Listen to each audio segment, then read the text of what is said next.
மணப்பாக்க எல்லையிலே பாலாத்து கரமேலே பரவசமாய் ஆடி வரும் கண்ணியம்மா. ஆடி 3ஆம் வெள்ளியிலே அக்கினி சட்டி ஏந்திக்கிட்டு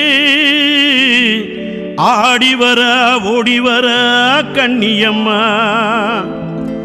அந்த ஒவ்வொரு பக்கத்திலே மணப்பாக்கம் கண்ணியம்மா.